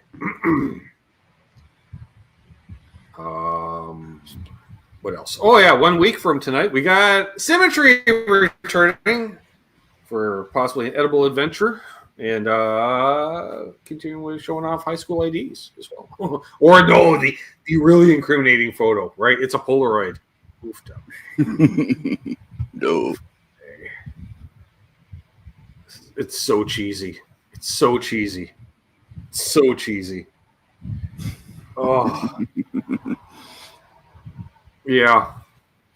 Well, smash that virtual tip jar, boys and girls. Uh-huh. Yep. That's all I can do. Oh. Who knows? Maybe I'll find a few more incriminating photos that I can show off as well. And that'll be the topper, though. Oof. It's bad. Yeah, might be able to round up a few. Just gotta know the right people, I suppose, right? Bad album cover. I all I can say, Vox, is watch. I can't describe it because there's no single description because it's varied from the abstract to the disturbing to the pure scary. I don't know. Full spectrum. Oh, full spectrum. Somebody's going full send down the highway. Just saying. Followed closely by sirens. Right. Just right. I think I have around here a grade 8 graduation, Ben, complete with leather tie because it was 1988. Do a leather tie? Yes. Never done a leather tie. Yeah. I didn't show them tonight, Mark. I'm waiting for a special occasion. We'll have to. That'll be a different fundraiser night. You know, hey, who wants to see an intoxicated 26-year-old Mark Taft? I do. I think you would get more for Amanda's. Yeah, true. I just think the next time she's on, but that'll be a while. That'll be like the Halloween show. Bad Ben covers. Yeah, that's tomorrow night as well. But that's when I play the music, those Bad Ben covers. I should put bad album covers, Bad Ben covers.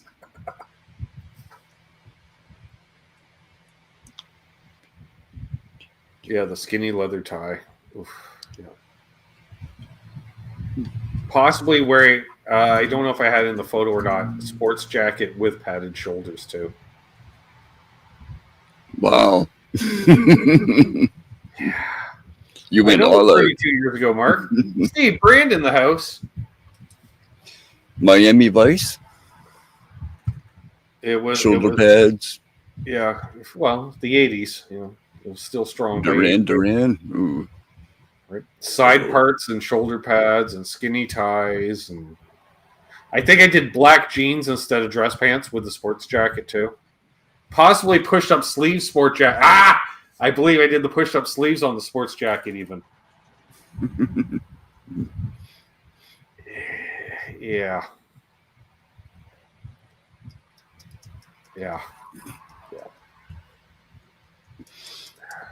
It's not always wise to be fashion conscious at a time and place, Ken. You know, because you're going to date yourself accordingly, right?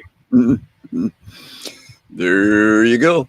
Yeah, I do seem to remember a couple of guys showing up with tan and or white suits with pastel colored T-shirt underneath, a la Don Johnson. I'm like,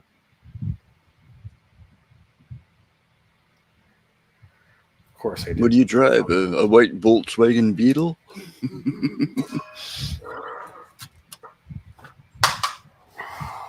Was one of them in hell?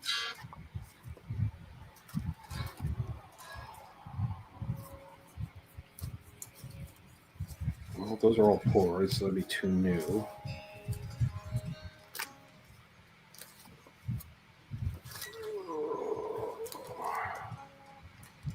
Race cars. Oh, it's not looking like it.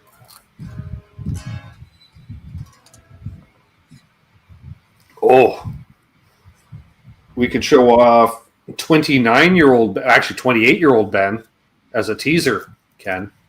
This goes basically halfway, or more than halfway, actually. Sober or not? I don't know. Probably fairly sober by the looks of things. Hang on.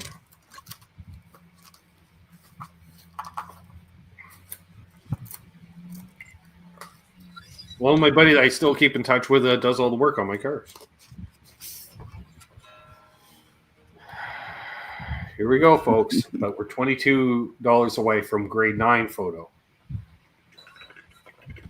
Look at this guy. Jesus. Yeah. Late 20s Ben with pint in hand.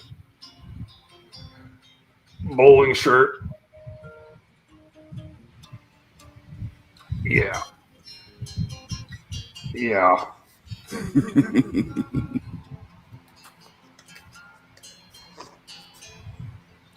It was his 30th birthday. We called him old. Well, at the time he was. There's a bunch of us from high school together, 5 of us in one photo.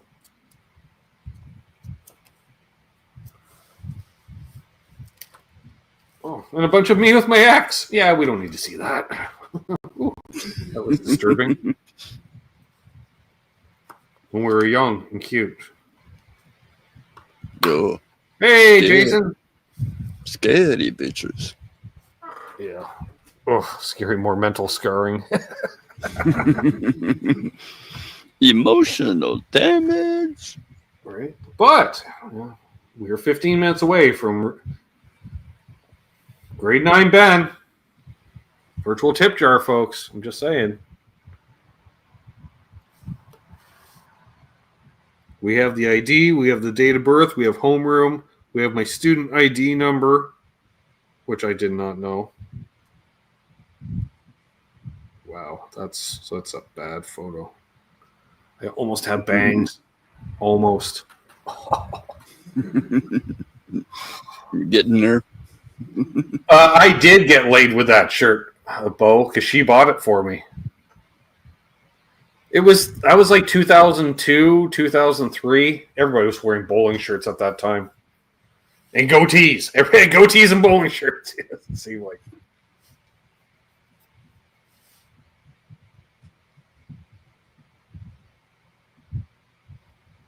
Yeah.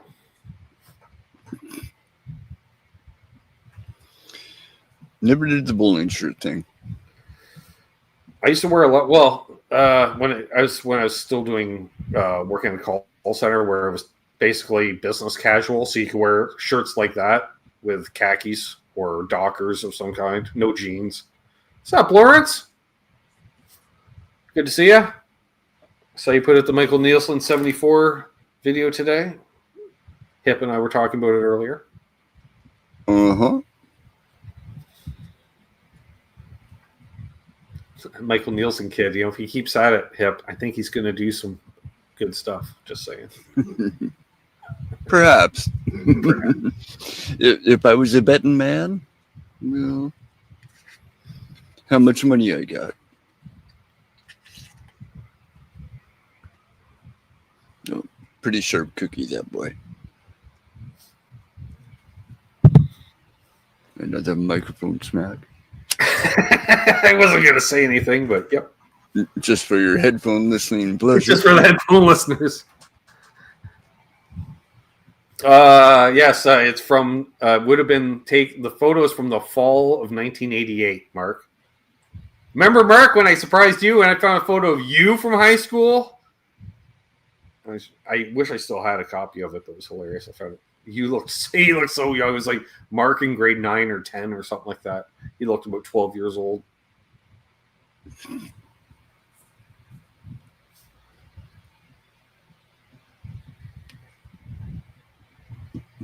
So there's that. I just remember hanging out. It's kind of a green room at the Belleville Club where we were playing a gig. And I looked over and there's a bunch of old yearbooks from high school they tore down across the street or up the street type thing. And Mark went to that high school. So I did the math. I'm like, well, Mark's 7 years older than me. Yoink! Ah! Snap, take phone. Teach. I show it to Mark. Mark's like, how the fuck did you get that? Score. Yep. That was hilarious.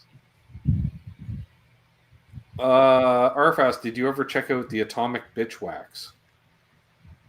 I don't even know what that is. That sounds like something you put on a surfboard. They were skis, one or the other. Or skis. Or a snowboarder, I suppose. True.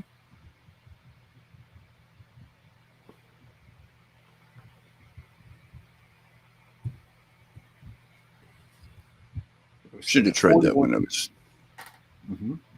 Yeah, should have tried that when I was younger. Snowboarding. Don't have the knees for it now. Yeah, I didn't have the knees for it in high school. I had bad knees in high school, so that wasn't an option. That's why sports weren't really an option.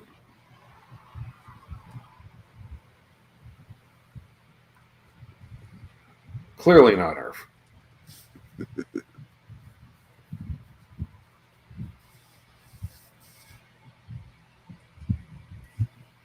Hard rock band. Oh. The only Atomic I know is Ned's Atomic Dustbin. And I remember the band name was much cooler than any music they made, as I recall. Yeah. Heard of them, but didn't go anywhere. Really. That explains why all the yearbooks were there, Mark.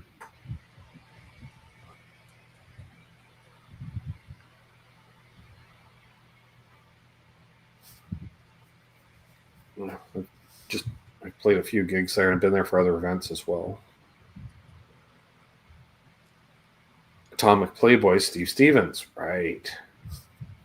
Ed Mundell. Oh, doesn't ring a bell.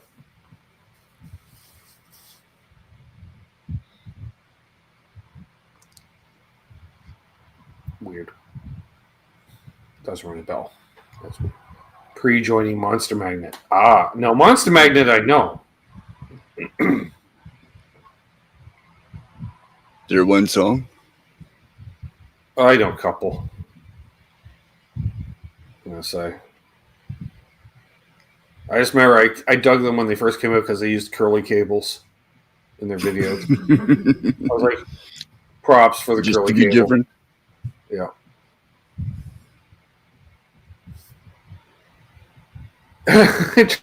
Charles says, I've always been nice to Hip since I figure he knows a few guys. Oh, I know a few people. What do you want to do? Talk to me, Charles. You're looking to get rid of someone? You're looking, yeah. What do you want to do? Contacts. High voltage. Contacts.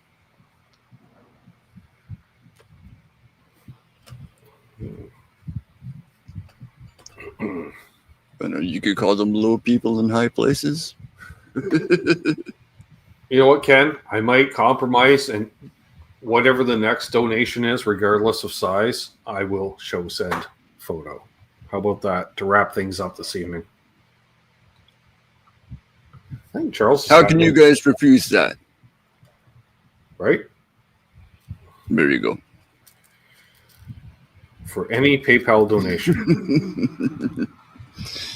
You've always been on my good side, Charles. You're a good lad. He's a good kid. Matt's like, come on, someone seal the deal. I want to see grade 9 Ben. I know Matt's already done his share. I'm Right. sure there's someone else out there. Matt has, Charles has, Unfucking Believable has. Thank you, Terry. Appreciate that. Yep, right on. I feel like I've eaten edibles. My eyes are very heavy. Oh. 1326. That's a number Spill. of significance. Just a spill. All right. Give me a second here. I know Dopes to Affinity. I think I had that album. I might have a couple Monster Magnet albums. Not quite sure. Intergalactic Space something. I want to say. Intergalactic Mind Warp, perhaps. Or, is that, or am I thinking of Zodiac Mind Warp and the Love Reaction? Which is a fucking, that's a fucked up band name. Kim or Ken, Charles.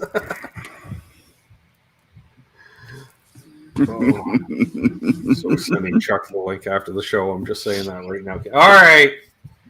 For the D. Yeah, we'll even go like this. Oh, Marcel. A D?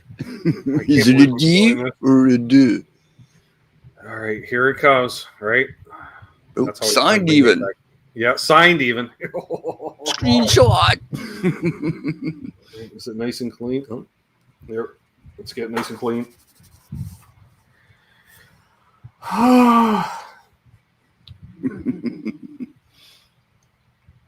Look at that guy. Holy. Was someone hurting you? Yeah.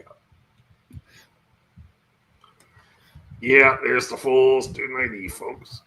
I don't want to be here. I really didn't. Why are you taking my picture? Snap the button. Let me go. I see the resemblance. Thanks. That belongs on a milk carton. Yeah, thanks, Marcel. Or Michael. Yeah, I do look thrilled, don't I? Yeah. Yeah, so, yeah. That's why I was charging what I did. Because that is... And it only gets worse, folks. The grade 10, I think, is worse. And then the final photo is really bad. The What the hell happened? Life, Matt. Life. I would have been 14 in that photo, I'm going to say. Life. Then the next one is scary. So bad. So bad.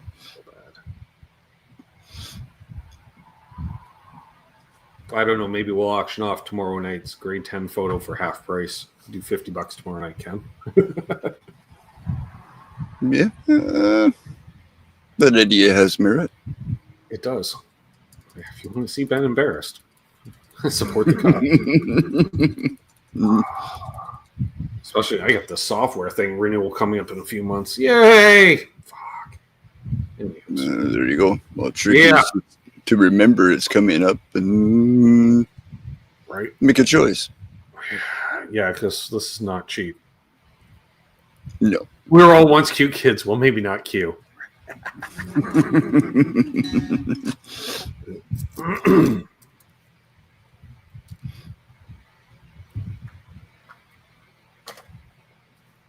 Yeah, I clearly didn't care at that time.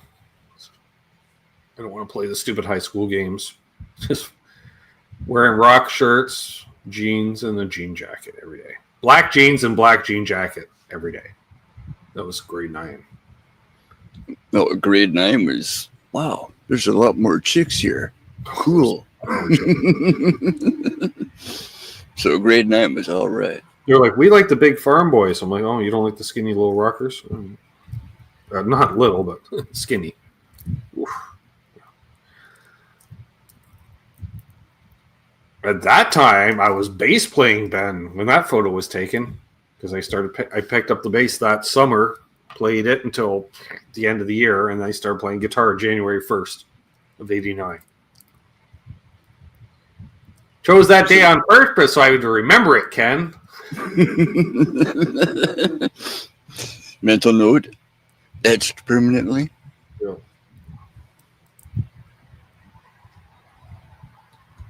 I did not do that. I had a few patches. I never got around to sewing them on. I ended up doing a weird psychedelic thing using bleach on the back of the jacket. They still have the jacket here somewhere. I think the rock patches came off at one point and they were replaced with all pot-related patches. Well, I had to put something there to cover up the old stitch marks, right? Yep. Eat me, roll me, smoke me, something, or grow me, roll me, smoke me, or I don't know, gas, ass, or grass, or I don't know, stuff, stupid stuff like that. I was still in my 20s. It was the 90s. Converted the 80s looking jacket into more of a 90s looking jacket in some way. Post-grunge bullshit. I don't know. I started smoking weed at that point. That explains a lot. And drinking. That too. Any use of hairspray for gigs? No, because I didn't gig at that time. I didn't start gigging until 12 years ago. 13 years ago. Yeah, so, yeah. But I was, like, we had a bit of a garage band in high school, but yeah, we never played out ever. We never made it out of the basement, as it were. Right, because we never had a bass player. We could never find a bass player. We had a drummer who showed up once out of 4 practices because he worked shift work and factory work, so he was only available like once a month. And then we had the other guitar player's little brother fill in on drums the rest of the time. So, yeah, that was weird. Loud. Started my tinnitus. I know that. Yeah, well, jammed in plenty of small rooms. Right. Bedrooms. Yeah, the basement bedroom, because, it had the little windows, which we kept closed. And it was funny. A coworker lived half-mile down the road, and she could hear us. She's like, I heard you jamming last night. Like, when she came outside, she could hear it. I'm like, she's like, how loud are you? I was like, so you playing in a garage? Like, I'm like, no, we're in the basement of the house. She's like, really? Yeah. Wow. I'm like, what? And that's how I knew it was really loud, because I go to school on Fridays and I couldn't hear shit until about after lunch. First 3 classes and yeah, all in your tube scream. Hell, the other guy didn't even show up for school on Fridays. He went and worked at his parents' restaurant on Fridays. So he just only went to school 4 days a week. Bonus. Yeah, he was older, so they allowed it.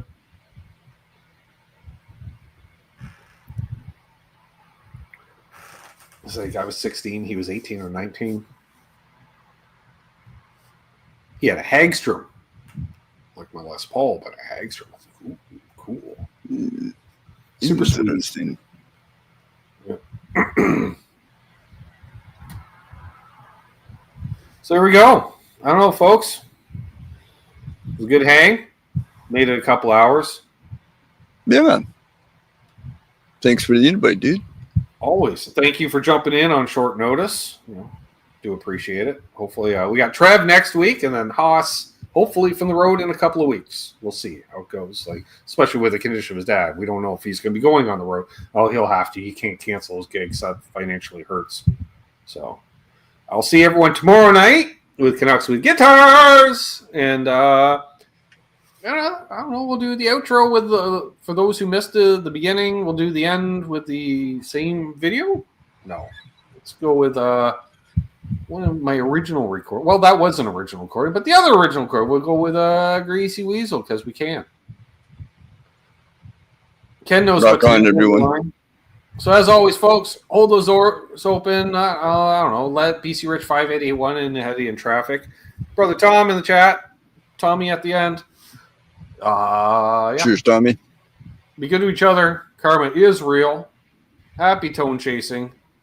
And, of course, don't let her.